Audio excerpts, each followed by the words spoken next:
think I've been afraid to do this episode. This long delayed episode.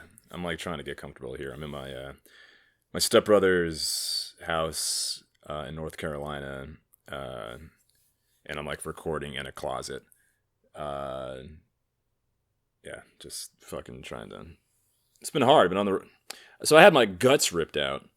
I don't even remember the last episode of this that I did, but 6 weeks ago, we are on the 6th week since my emergency appendectomy. Had my damn guts ripped out. Wasn't quite that dramatic, but it felt like it. Yeah, I was in Los Angeles. I had 2 weeks earlier, I had like vomited like violently and had a horrible stomach ache, and who knows, that probably had something to do with it, but it passed eventually. But I was like, oh, that was weird. I've never had that happen before. And then 2 weeks later, I had another stomach ache, and I was like, what the hell is happening? And come to find out, I went to first I went to urgent care, because I was like, well, this is a 4-day stomach ache, and I don't normally have these. And I went to urgent care, and they did an examination, and the lady pressed down on my appendix, and I said, ow, and she said, you got to go to the ER. And I said, she said, sorry. I was like, what? So I loaded me up, and this was truly just the most like daunting, horrifying experience, because I'm alone in LA for the most part. I don't have a car. I'm Ubering around. So like Ubering around when you're sick, dealing with Armenian like fucking Civil War ex-military drivers who drive like they're escaping a fucking air raid is not a comforting driving experience. So then I go to the ER in LA, which is a delight, as I'm sure you can imagine.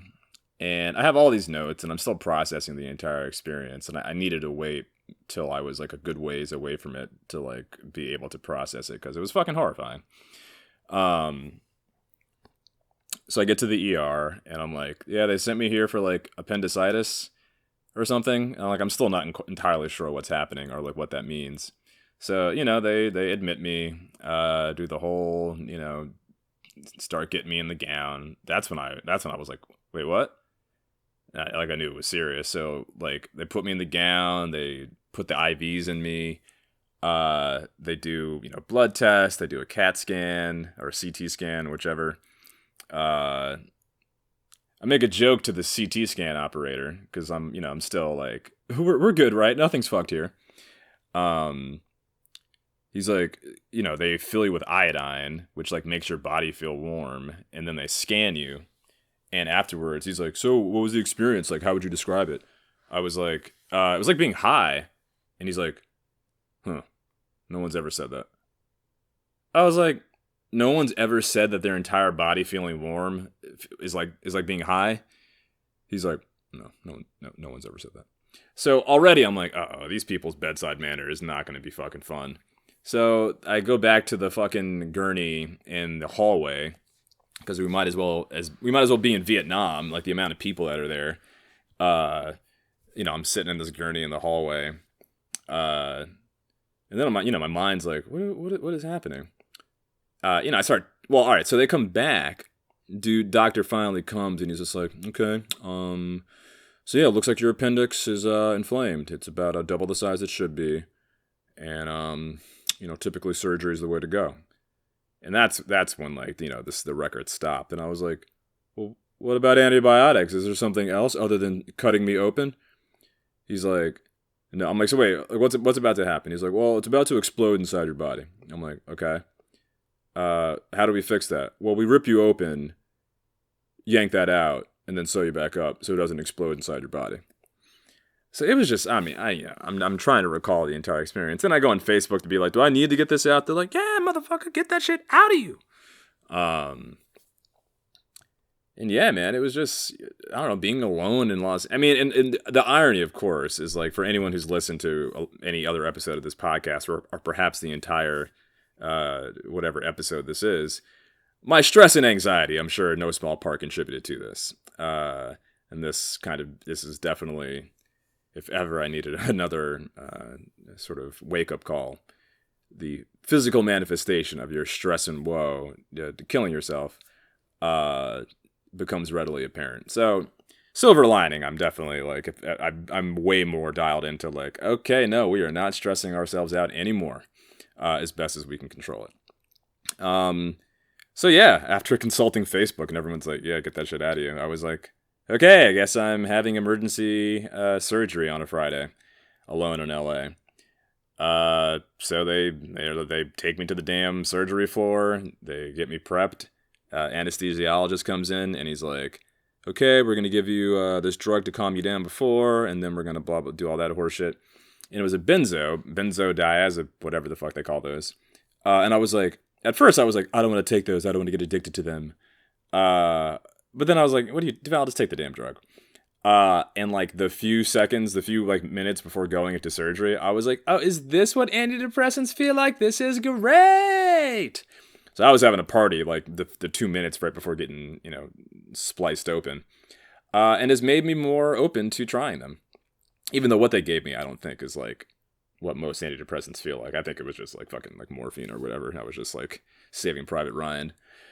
But yeah, man, I mean, sitting there laying in a hospital gurney, contemplating your mortality. I texted my mom. I was like, if anything happens, give it all to my little sister. She did not respond, and then I went into surgery, having not spoken to my mother. Texted a friend who, in the last episode, I told you FaceTime me because he thought I had killed myself. I sent him a selfie of me in a medical bed, and his response is, why? I'm like, nigga, I don't know. That's what we're trying to figure out. And then I didn't hear word one from him for like a week. So like, fuck that guy. I thought you were dead because you didn't text me for 4 days. Oh, here I am about to be potentially dead. Oh, I'm sorry. I was busy. I couldn't catch up with you, piece of shit. Yeah. So then, so I'm laying on the hospital bed and I'm under this drug and they say, count backwards from 3 and you could either wake up or not. That is the craziest concept. Like going under anesthesia.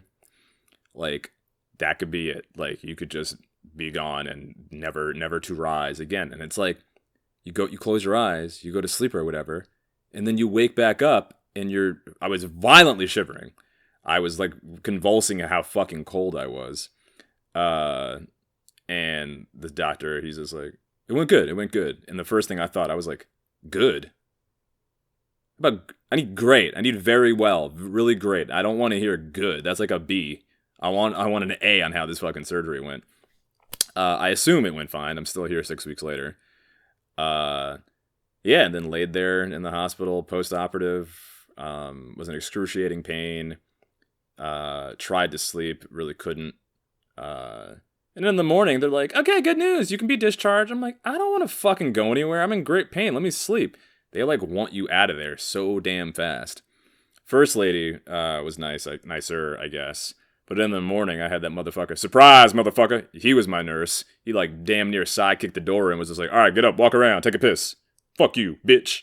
Like, oof. Unfortunately, I had medical insurance. Unfortunately, they're trying to tell me that the doctors they gave me were not in my network or some shit. That's being worked on. We're working through the legal aspects of that right now. So the emergency room was covered, but not the people who performed the services there. It was some fucked up shit. And some of my friends are like, well, don't you think this means now that everyone should get Medicare?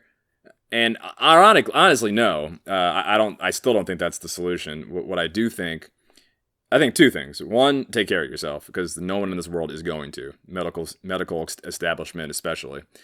There's too many fucking people in LA.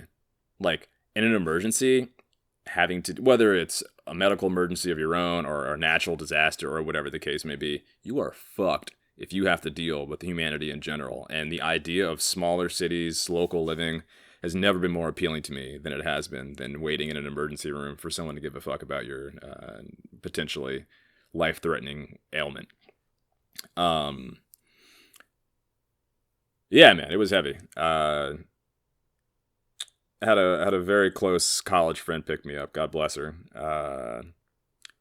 If she had not, I would have been in a bad place. I cried when she picked me up because I was just so weak and vulnerable and in pain. wheelchaired out to the car. Could barely get up the stairs to my apartment. Those were a horrible 3 weeks afterwards. Like the 3 weeks after, were really rough. Like I could barely move. I was exhausted. I couldn't walk like a quarter mile to the damn supermarket.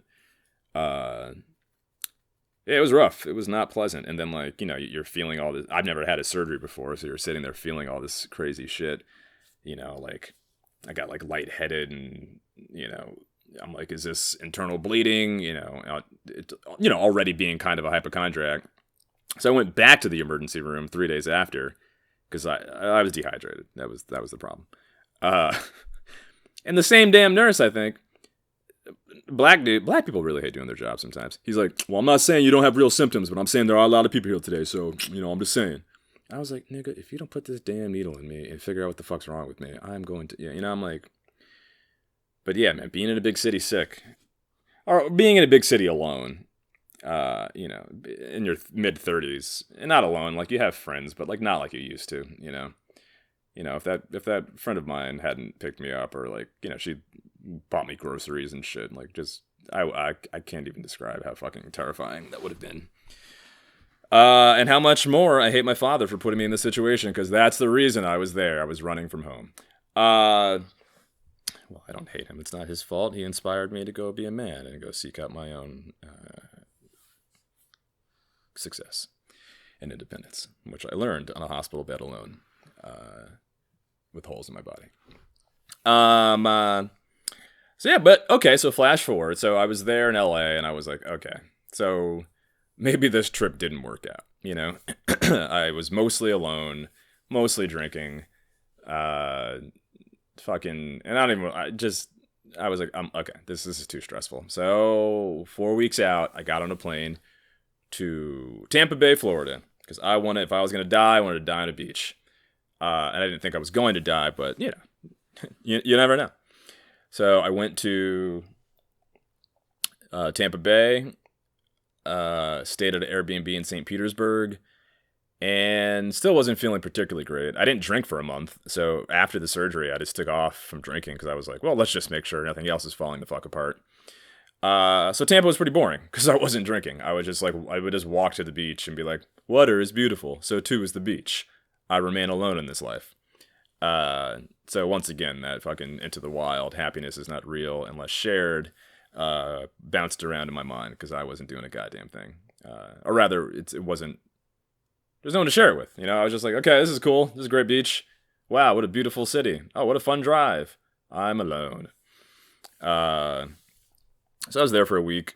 Went to CarMax and bought a car, kind of, but ended up, they have a 30-day free return policy. So I was like, oh, this is a fantastic $45,000 Mercedes. I'll take it. And then I drove it to North Carolina and was like, you know what? It just wasn't good enough. So now I'm in North Carolina.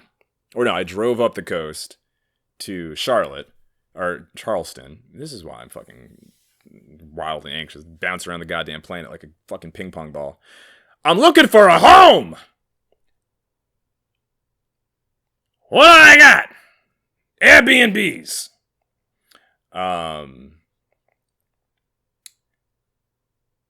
Yeah, so I stayed in Charleston and my stomach was hurting because I was driving this heavy-ass steering Mercedes and I spasmed out my ab muscles, which were still healing, so I was in an excruciating pain again. Thought I had, ripped open my insides. God, this is fucking horrible. What a terrible month. So I was in Charleston, that was cute, still wasn't drinking. Finally got to Charlotte. I have family here. I have my stepbrother, and yeah. So I'm here now, and I do feel a little physically and mentally better. Just being around familiarity in some capacity, and whether it's out of weakness and fear or growth, I'm like, I really just want to be around my family, whatever that means, whether it's my actual family or friends or no, friends or actual family, you know what I mean, like biological family or whatnot. Yeah, Ryan, if you're listening, we'll get a drink soon. I just started drinking again, like I just said. It's a lot, man. It's a lot. It's hard to maintain personal relationships while you're battling these inner struggles, physical and mental. And it's exhausting to explain that to people. I have to be like, I'm teetering on madness and psychological collapse, so I'm not sure if I'm really in the mood for a drink today. You don't want to lay that on people necessarily, and that's why I do this podcast, so you can all know how unwell I really am. But we're getting there. I've made my list of prioritizing medications, antidepressants, and telehealth. I was doing really well with the therapy. It's just, as you can tell, I'm not in one place long enough, and I don't really want to like start telehealth when I could be like in one place in person, which I would prefer, obviously. So it just comes down to like, where am I going next, and where am I going to stay? That's what I want to figure out. I liked Florida a lot. I could definitely see myself there.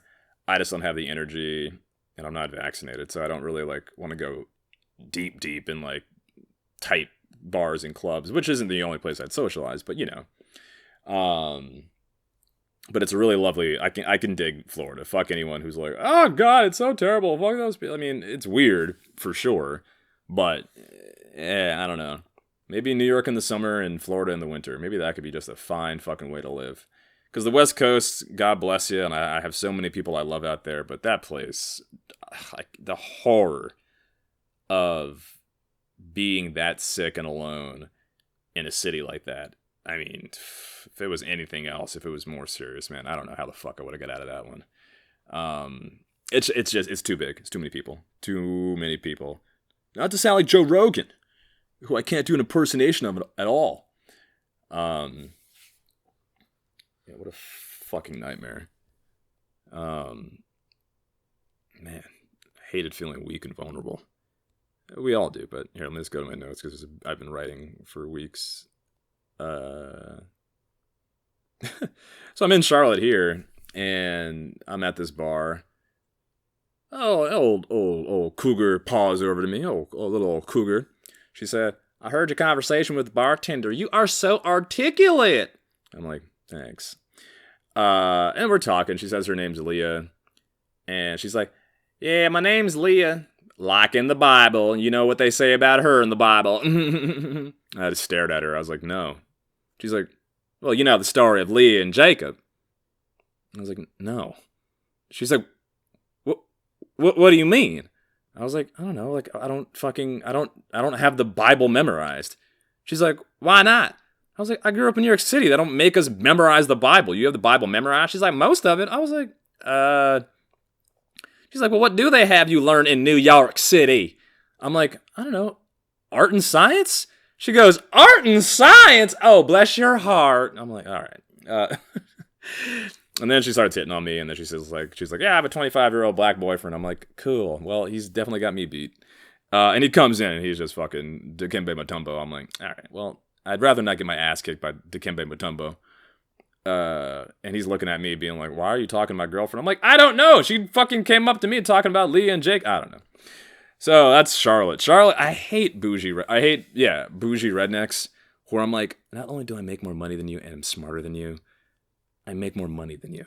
Like, they're so like, I work for a bank and will work for this bank for my entire life, and that gives me identity. I mean, that's most places in this country, but like, they think they're so, like, I dress like how I dress. Like, I'll just wear fucking yoga shorts and a Hawaiian shirt and walk into a fancy restaurant, and they're just like, oh my word. So that's a little exhausting. I mean, I love Southern girls. Some of them are very nice and fun, but you really got to find the country redneck ones that aren't racist. So I left that MILF and her 25-year-old black boyfriend, which I was like, good for you guys. This challenges the status quo down here, I'm sure. Or maybe it doesn't. Maybe these old women are just banging all the black guys. Young black guys. Oh, I remember when I was 25. I had a lot of sex with old white women.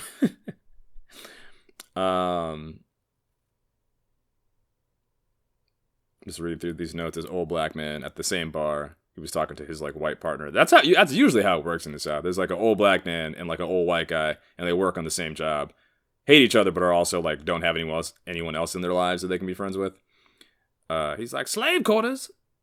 He says something about slaves quarters, and she's like, She had it. I actually have really bad allergies, I think. I hope. All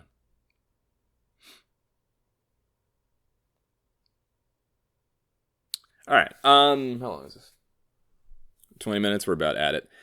So yeah, I mean, I'll revisit this fucking appendectomy. Whew, man. I guess the takeaway is just like, gotta calm down. Gotta stop beating myself up because it's starting to. I mean, of course, we all knew this was coming. Of course, I was gonna make myself ill from my fucking anxiety and rage. Who knows? Maybe I'll go home, face Lord Vader, build my fucking studio behind the house like I initially planned. And it's a little bit more feasible now that I have my own gainful employment, steady employment.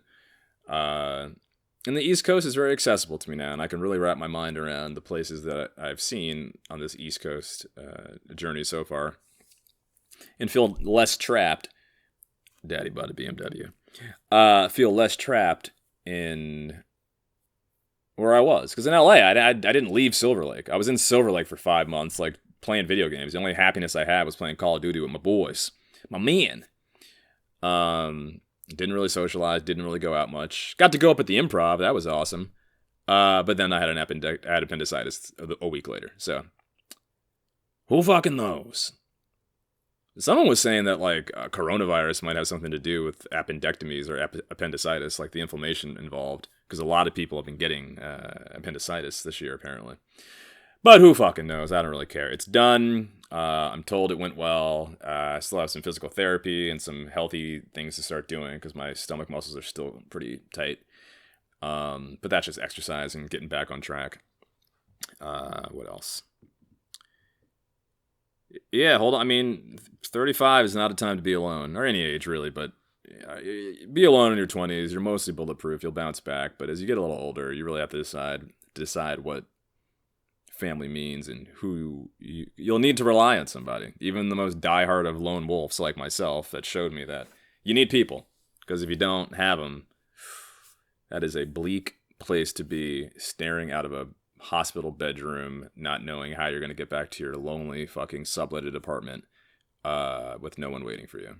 Unfortunately, I had a very dear friend who was, but she just as easily could have not been. So take care of your health, guys, if you can. And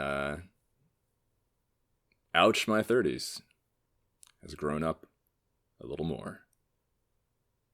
Thanks, guys.